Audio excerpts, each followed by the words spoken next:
topmost contribution to our arrivals are the Americans, followed collectively by Europe, which includes the United Kingdom, Spain, Germany.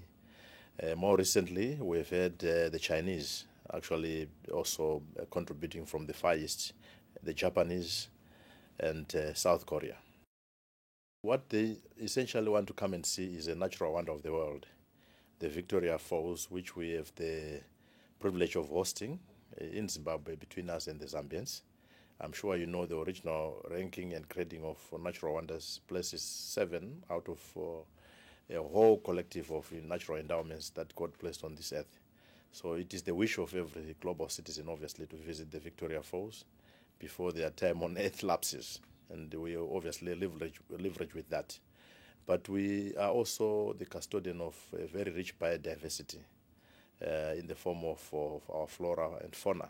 More importantly, the Big Five, which you can't see here.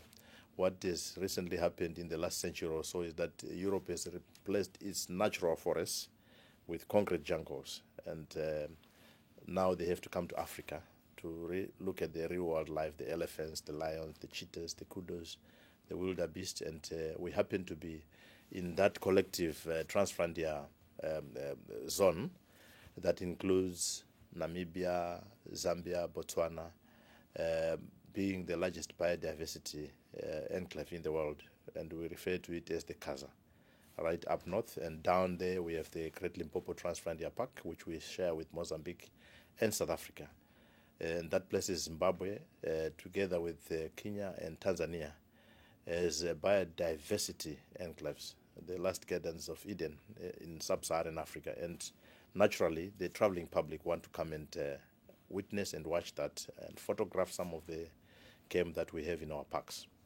Well, if what I'm sharing with you now is not anything that can convince the traveling public, what has happened now in the IT revolution is complementary enough for them to independently check against what may be issued as national travel advisories by their own governments to actually get the truth on destinations. And that's what IT has done for us, especially destinations like Zimbabwe and others who may have been victims in the past of the onslaught of global mainstream media, not deliberately or inadvertently, and out of their lack of understanding of what currently obtains on the ground.